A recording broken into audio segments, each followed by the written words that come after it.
नमस्कार मित्रों, मैं रंजीत कुमार आपका हार्दिक स्वागत करता हूं आपके अपने यूट्यूब चैनल माधव क्लासेस में।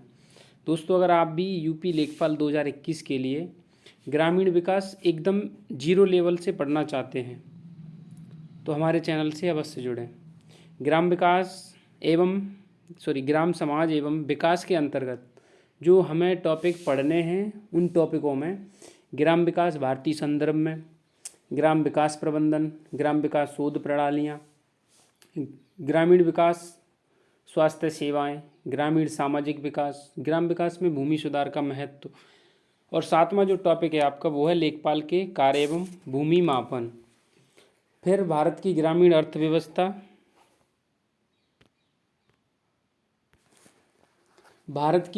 अर्थव्यवस्था, उत्तर प्रदेश में ग्रामीण एवं विकास सामान्य जानकारी, पंचायती राज व्यवस्था, केंद्र सरकार की योजनाएं और उत्तर प्रदेश सरकार की योजनाएं। इन 13 टॉपिक्स में हमको पढ़ने हैं, यानी ये 13 टॉपिक्स हमको पढ़ने हैं। तो इसी संदर्भ में हम पहला टॉपिक लेके आए हैं आपके लिए, ग्राम विकास भारतीय संदर्भ में, क्वेश्चन और आंसर के फॉर्मेट में। तो चलिए शुरू करते हैं और देखते हैं क्या है। पहला प्रश्न है, भारत में कुल कितने गांव हैं? ऑप्शन ए है 5,97,460, 5,77,698, सी 6,40,930 या फिर डी 4,56,800। प्रश्न संख्या 1 का सही उत्तर है ऑप्शन नंबर सी, यानी भारत में कुल 6,40,930 गांव हैं। देखते हैं इसका व्याख्या। प्रश्न की व्याख्या में क्या है? भारत एक ग्राम प्रधान देश है। 2011 की जनगणना के अनुसार भारत में कुल 6,40,930 गांव हैं। वहीं विश्व बैंक की वर्ल्ड ऑर्गेनाइजेशन रिवीजन रिपोर्ट 2018 के अनुसार विश्व स्तर पर भारत की ग्रामीण जनसंख्या लगभग 6.6% है। भारत की लगभग 70% आबादी गांवों में निवास करती है। अगला प्रश्न, किस विद्वान ने ग्रामीण समुदाय को लघु समुदाय की संज्ञा दी है? ऑप्शन ए है Bruner, option B Harold Laski, option C Robert Renfield या फिर ऑप्शन डी लॉरी नेल्सन। इस प्रश्न का सही उत्तर होगा रॉबर्ट रेनफील्ड, यानी ग्रामीण समुदाय को लघु समुदाय की संज्ञा रॉबर्ट रेनफील्ड ने दी है, यानी ऑप्शन नंबर सी बिल्कुल सही उत्तर है। देखते हैं व्याख्या। रॉबर्ट रेनफील्ड ने ग्रामीण समुदाय को लघु समुदाय की संज्ञा दी है। ग्रामीण समुदाय में सामाजिक एकरूपता, गतिशीलता का अभाव आदि पाया जाता है। लॉरी नेल्सन के अनुसार मनुष्य की कहानी अधिकांशतः ग्रामीण मनुष्य की ही कहानी है। प्रश्न संख्या 3, ग्रामीण समुदाय उस समुदाय को कहा जाता है जहां समाज में अनौपचारिकता पाई जाती है, बी कृषि मुख्य व्यवसाय होता है, या फिर सी प्राथमिक समूह की प्राथमिकता होती है, या फिर उपरोक्त सभी। तो ग्रामीण समुदाय उस समुदाय को कहा जाता है जहां समाज में अनौपचारिकता पाई जाती है, कृषि मुख्य व्यवसाय होता है एवं प्राथमिक समूहों की प्राथमिकता होती है। इस प्रकार प्रश्न संख्या 3 का सही उत्तर होगा ऑप्शन नंबर डी, यानी उपरोक्त सभी। देखते हैं व्याख्या। ग्रामीण समुदाय उस समुदाय को कहते हैं जहां समाज में अनौपचारिकता, प्राथमिकता समूहों की प्रधानता, जनसंख्या का घनत्व तथा कृषि मुख्य व्यवसाय पाया जाता है। ग्रामीण समुदाय को खेतिहर समुदाय भी कहा जाता है। खेतिहर समुदाय भी कहा जाता है। प्रश्न संख्या 4, उपनगरीय ग्राम वह ग्राम होता है जहां ग्रामीण तथा नगरीय जन संस्कृति मिलती है, बड़े उद्योग स्थापित होते हैं, कृषि योग्य भूमि का अभाव होता है, डी केवल शिल्पकार रहते हैं। प्रश्न संख्या 4 का सही उत्तर होगा ऑप्शन नंबर ए, यानी ग्रामीण उपनगरीय ग्राम वह होता है जहाँ ग्रामीण तथा नगरीय संस्कृति आपस में मिलती है, उसको बोलते हैं उपनगरीय ग्राम। व्याख्या है, उपनगरीय ग्राम वह होता है जहाँ ग्रामीण तथा नगरीय संस्कृति मिलती है। उपनगरीय ग्राम की बाहरी सीमा नगरों से संलग्न होती है। ऐसे ग्राम के बाहरी क्षेत्र को ग्रामों तथा नगरों का संक्रमण क्षेत्र कहा जाता है। प्रश्न संख्या 5, जनगणना 2011 के अनुसार ग्रामीण भारत की आबादी है 83.3 करोड़, 73.2 करोड़, या सी ऑप्शन 37.3 करोड़, या फिर इनमें से कोई नहीं। प्रश्न संख्या 5 का सही उत्तर होगा ऑप्शन नंबर ए, यानी जनगणना 2011 के अनुसार ग्रामीण भारत की कुल जनसंख्या है 83.3 करोड़। देखते हैं व्याख्या।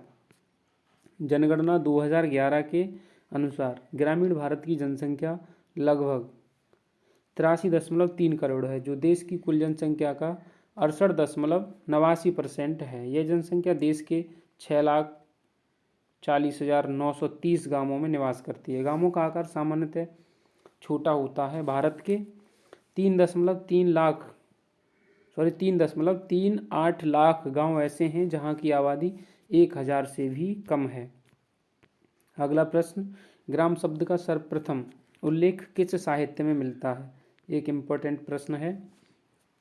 बौद्ध साहित्य, वैदिक साहित्य, जैन साहित्य, या फिर तमिल साहित्य? तो ग्राम शब्द का सर्वप्रथम उल्लेख वैदिक साहित्य में मिलता है, यानी ऑप्शन नंबर बी बिल्कुल सही उत्तर होगा। ग्राम शब्द का प्रथम उल्लेख वैदिक साहित्य में मिलता है। इस साहित्य में गांवों की समृद्धि के लिए प्रार्थना की गई है। ग्राम वह क्षेत्र होता है जहां सभी लोग मिलकर रहते हैं, प्रकृति से निकटता से जुड़े रहते हैं। अगला प्रश्न, व्यावसायिक स्तर पर ग्रामीण क्षेत्रों में कौन सी क्रिया अधिक प्रचलित है? कृषि, विनिर्माण, सेवा क्षेत्र, या फिर मत्स्य? तो व्यावसायिक स्तर पर ग्रामीण क्षेत्रों में जो सबसे अधिक प्रचलित क्रिया है वह है कृषि, यानी ऑप्शन नंबर ए बिल्कुल सही उत्तर होगा। देखते हैं व्याख्या। व्यावसायिक स्तर पर ग्रामीण क्षेत्रों में कृषि मुख्य अधिक प्रचलित है, यानी जो कृषि की क्रिया है वो ग्रामीण क्षेत्रों में मुख्यतः अधिक देखने को मिलती है। गांवों के निर्धारण का मुख्य आधार कृषि है। गांव के बहुत से लोग कृषि छोड़कर दूसरे व्यवसाय में लग जाते हैं। ग्रामीण क्षेत्रों में पशुपालन, मत्स्य पालन आदि प्रमुख आर्थिक क्रियाएं हैं। प्रश्न संख्या 8, निम्न में कौन सा ग्रामीण परिवेश की विशिष्टता को नहीं दर्शाता है? सरल एवं सामान्य जीवन, बी सामाजिक गतिशीलता का अभाव, सी एकल परिवार की परंपरा, या फिर डी श्रम के विशेषीकरण का महत्व। प्रश्न संख्या 8 का सही उत्तर होगा सी, ऑप्शन सी, यानी एकल परिवार की परंपरा जो है वो ग्रामीण परिवेश की विशिष्टता को नहीं दर्शाता है। सरल जीवन दर्शाता है आपका। श्रम के विशेषीकरण का महत्व ग्रामीण परिवेश में पाया जाता है। सामाजिक गतिशीलता भी पाई जाती है, लेकिन एकल परिवार ग्रामीण परिवेश की विशिष्टता को नहीं दर्शाता है। देखते हैं व्याख्या। कुल परंपरा की ग्रामीण परिवेश की विशिष्टता को नहीं दर्शाता है। कुल परिवार की परंपरा ग्रामीण परिवेश की विशिष्टता को नहीं दर्शाता है, क्योंकि गांवों में संयुक्त परिवार की परंपरा पाई जाती है। ग्रामीण समुदाय की विशेषताओं में सरल एवं सादा जीवन, सामाजिक जीवन में एकरूपता, सामाजिक गतिशीलता का अभाव, श्रम के विशेषीकरण का महत्व आदि सभी शामिल होते हैं।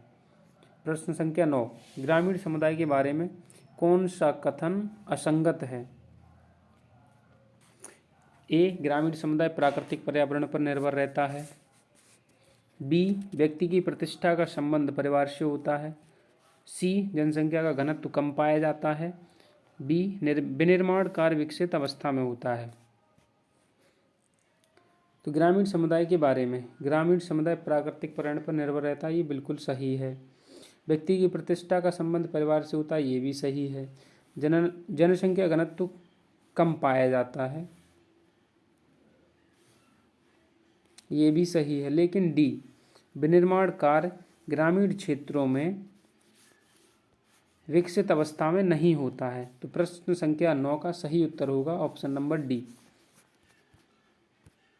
व्याख्या देख लेते हैं इसकी। ग्रामीण समुदाय मुख्य रूप से कृषि पर निर्भर रहता है, अतः विनिर्माण कार्य विकसित अवस्था में नहीं होते हैं। ग्रामीण समुदाय पूर्णतः प्रकृति पर निर्भर होता है। ग्रामीण समुदाय का जनघनत्व भी कम पाया जाता है। परिवार के एक सदस्य की प्रतिष्ठा का संबंध पूरे परिवार से संबंधित होता है। इसमें प्राथमिक नियंत्रण की प्रधानता होती है। प्रश्न संख्या 10, वर्तमान ग्रामीण समुदाय में किसी व्यक्ति की स्थिति का आकलन किस आधार पर किया जाता है? जाति के आधार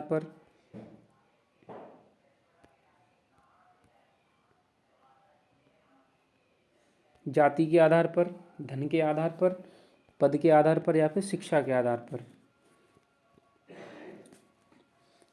तो वर्तमान ग्रामीण समुदाय में किसी भी व्यक्ति की स्थिति का आकलन जाति के आधार पर किया जाता है। उसकी जाति के आधार पर व्यक्ति का आकलन किया जाता है।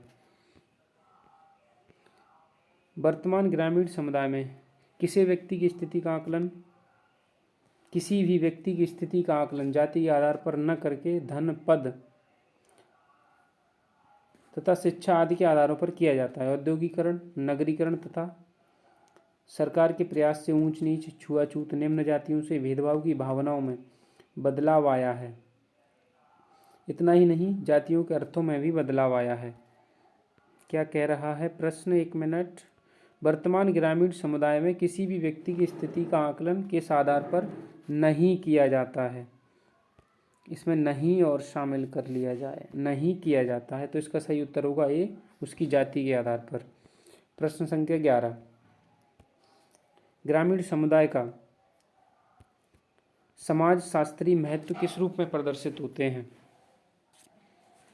प्राचीन संस्कृति के संभाग के रूप में, सामाजिक संगठन के प्रारंभिक रूप में, प्रजातंत्र का आदर्श रूप या फिर उपरोक्त सभी? प्रश्न संख्या 11 का सही उत्तर होगा ऑप्शन नंबर डी, यानी उपरोक्त सभी। ग्राम समुदाय का समाज शास्त्रीय महत्व प्राचीन संस्कृति के संभाग के रूप में, सामाजिक संगठन के प्रारंभिक रूप में एवं प्रजातंत्र के आदर्श के रूप में प्रदर्शित होते हैं। देखते हैं व्याख्या। ग्राम समुदाय का समाज शास्त्रीय महत्व, समाज की मौलिक इकाई, प्राचीन संस्कृति के संभाग के रूप में, सामाजिक संगठन के रूप में, आर्थिक जीवन का आधार, प्रजातंत्र का आदर्श एवं प्रारंभिक रूप आदि रूपों में प्रयुक्त होता है। अगला प्रश्न, ग्रामीण विकास की दिशा में सामाजिक जीवन में क्या परिवर्तन हुआ है? जजमानी व्यवस्था की समाप्ति हुई है, जातियों के परंपरागत संबंध कमजोर हुए हैं, या फिर संयुक्त परिवार का विघटन हुआ है, या ऑप्शन डी उपरोक्त सभी? तो ग्रामीण विकास की दिशा में सामाजिक जीवन में जजमानी व्यवस्था भी समाप्त हो गई है लगभग, जातियों के परंपरागत संबंध कमजोर हो गए हैं, संयुक्त परिवारों का भी विघटन हो रहा है, यानी प्रश्न संख्या 12 का सही उत्तर होगा ऑप्शन नंबर डी, उपरोक्त सभी। देखते हैं व्याख्या। वर्तमान ग्रामीण विकास की दिशा में सामाजिक जीवन प्रमुख परिवर्तन हुआ, जैसे जजमानी व्यवस्था की समाप्ति, विभिन्न जातियों के परंपरागत संबंध में बदलाव आया है, जाति पंचायतों का प्रभाव समाप्त, जाति से संबंधित नियम कठोर होते चले जा रहे हैं, संयुक्त परिवार का विघटन हो रहा है, अंतर्जातीय विवाह का उल्लंघन आदि, योग्यता, कुशलता, आर्थिक समानता आदि स्तरों पर भी बदलाव आया है। अगला प्रश्न, महाजनी प्रथा का सर्वप्रथम उल्लेख किस प्राचीन ग्रंथ से हुआ है? ऑप्शन ए शतपथ ब्राह्मण, उपनिषद, रामायण या फिर महाभारत? महाजनी प्रथा का सर्वप्रथम उल्लेख शतपथ ब्राह्मण में मिलता है, यानी ऑप्शन नंबर ए बिल्कुल सही उत्तर होगा। देखते हैं व्याख्या। महाजनी प्रथा का उल्लेख शतपथ ब्राह्मण प्राचीन ग्रंथ में मिलता है। इसके लेखक यानी शतपथ ब्राह्मण के लेखक ऋषि याज्ञवल्क्य थे। यह शुल्क यजुर्वेद का ब्राह्मण ग्रंथ है। अगला प्रश्न, ग्रामीण जीवन में बदलाव के संदर्भ में यह कथन किसका है कि जिन ग्रामीण क्षेत्रों में निम्न जातियों के लोगों की संख्या अधिक है वे प्रमुख जातियों के रूप में संगठित हो गई हैं। ऑप्शन ए है मैकाइवर, ऑप्शन बी है Srinivas, option C H M. Johnson एवं ऑप्शन डी आर.के. मॉर्टन। प्रश्न संख्या 14 का सही उत्तर होगा Srinivas. Option number B is right answer. अगला प्रश्न, समाज के व्यवस्थित रूप को क्या कहा जाता है? सामाजिक प्रतिमान, सामाजिक संरचना, सामाजिक मूल्य या फिर सामाजिक संस्था। तो समाज के व्यवस्थित रूप को सामाजिक संरचना कहा जाता है, यानी ऑप्शन नंबर बी बिल्कुल सही उत्तर है। देखते हैं व्याख्या है कुछ। समाज के व्यवस्थित स्वरूप को सामाजिक संरचना कहा जाता है। सामाजिक संरचना में सामाजिक प्रतिमानों, समितियों, संस्थाओं, सामाजिक मूल्यों के व्यवस्थित स्वरूप होते हैं। इनमें विभिन्न समूह एक दूसरे के साथ संगठित रूप में रहते हैं। प्रश्न संख्या 16, सामाजिक परिवर्तन के आर्थिक कारक किस रूप में सहायक होते हैं? भौगोलिक कारक,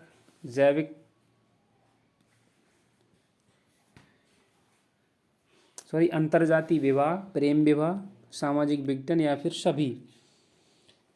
तो सामाजिक परिवर्तन के आर्थिक कारक के रूप में अंतर्जातीय विवाह, प्रेम विवाह एवं सामाजिक विघटन, ये सभी कारक सहायक होते हैं, यानी ऑप्शन नंबर डी बिल्कुल सही उत्तर होगा। अगला प्रश्न, निम्न में कौन सामाजिक परिवर्तन का कारक नहीं है? राजनीतिक कारक, सूचना प्रौद्योगिकी, सामाजिक गतिशीलता या फिर मनोवैज्ञानिक। सामाजिक गतिशीलता परिवर्तन का कारक नहीं है, यानी ऑप्शन नंबर सी बिल्कुल सही उत्तर होगा इस प्रश्न का।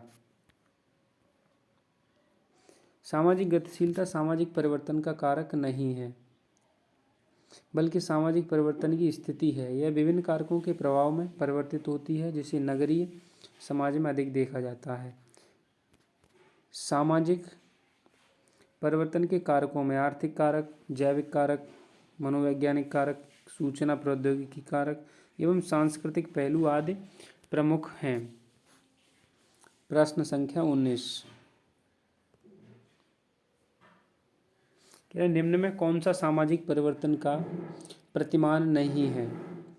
समरैखिक परिवर्तन, समतल परिवर्तन, उतार चढ़ाव परिवर्तन या फिर चक्रीय परिवर्तन। प्रश्न संख्या 19 का सही उत्तर होगा ऑप्शन नंबर बी, यानी समतल परिवर्तन। सामाजिक परिवर्तन के प्रतिमान में समरैखिक परिवर्तन, उतार चढ़ाव परिवर्तन एवं चक्रीय परिवर्तन को शामिल किया जाता है।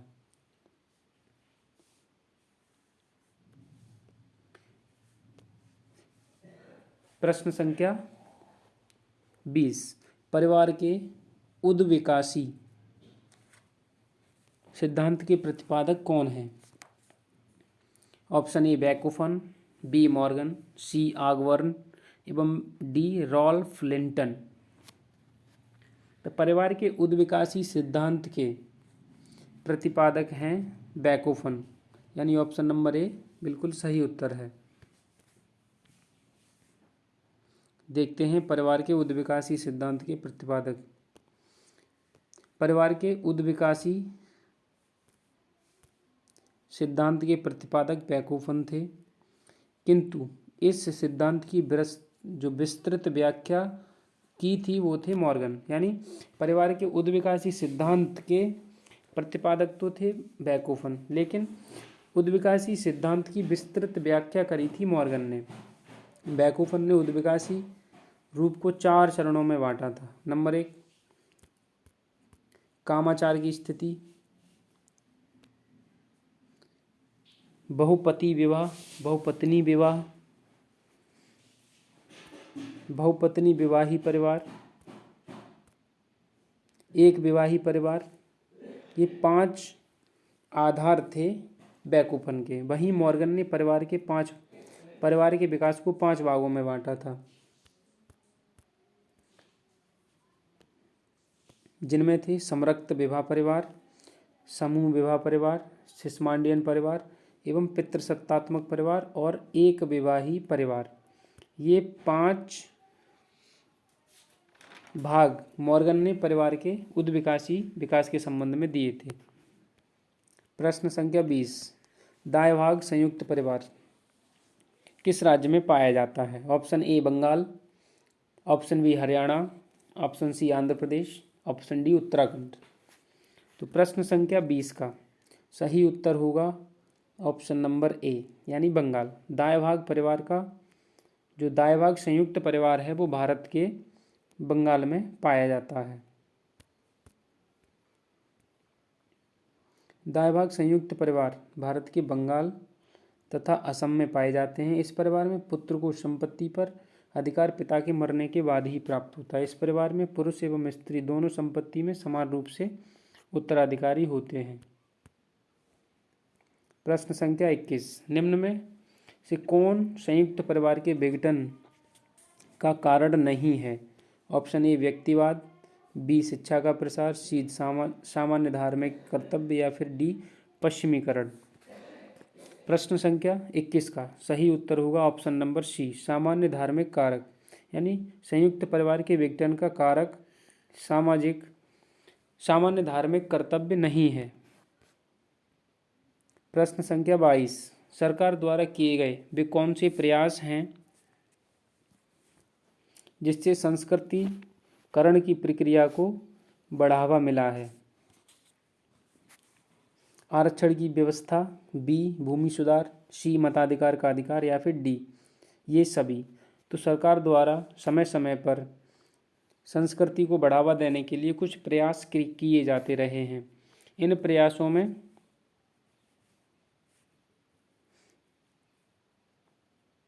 आरक्षण की व्यवस्था भी शामिल होती है, भूमि सुधार भी है, मताधिकार का अधिकार भी है, यानी ऑप्शन नंबर डी बिल्कुल सही उत्तर है। सरकार द्वारा किए गए प्रयासों में ये सभी कारक संस्कृतिकरण की प्रक्रिया को बढ़ावा देते हैं। प्रश्न संख्या 23, पश्चिमीकरण के प्रभाव से भारतीय समाज में विवाह की कौन सी प्रवृत्ति कम हुई है? विधवा पुनर्विवाह, प्रेम विवाह, अंतरजातीय विवाह या फिर बाल विवाह। प्रश्न संख्या 23 का सही उत्तर होगा ऑप्शन नंबर डी, यानी बाल विवाह। पश्चिमीकरण के प्रभाव में से भारतीय समाज में बाल विवाह की प्रवृत्ति कम हुई है। वहीं प्रेम विवाह, विधवा पुनर्विवाह, अंतरजातीय विवाह आदि की प्रवृत्ति बढ़ी है। अगला प्रश्न 24, निम्न में से कौन पश्चिमीकरण के सकारात्मक प्रभाव हैं? स्त्रियों की स्थिति में सुधार, जाति प्रथा में परिवर्तन, रोजगार के विविध अवसर या फिर सभी। तो पश्चिमीकरण के सकारात्मक प्रभावों में स्त्रियों की स्थिति में सुधार हुआ है, जाति प्रथा में परिवर्तन हुआ है, रोजगार के विभिन्न अवसर उपलब्ध हो रहे हैं, यानी विकल्प संख्या डी बिल्कुल सही उत्तर होगा।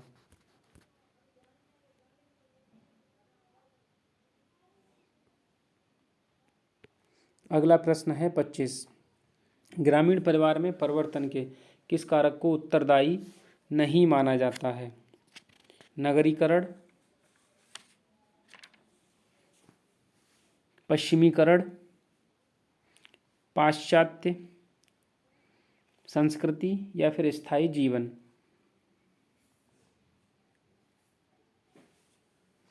तो ग्रामीण परिवार में परिवर्तन के लिए जो उत्तरदायी कारक नहीं है वो है आपका स्थायी जीवन, यानी ऑप्शन संख्या डी बिल्कुल सही है।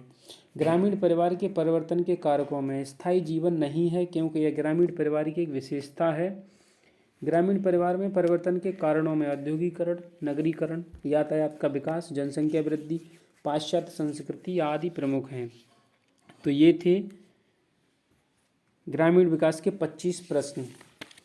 आपको कैसे लगे अवश्य बताएं। यदि आपको प्रश्न और उनकी व्याख्या पसंद आए तो आप चैनल को सब्सक्राइब करना ना भूलें एवं लाइक वाला बटन अवश्य दबाएं। धन्यवाद।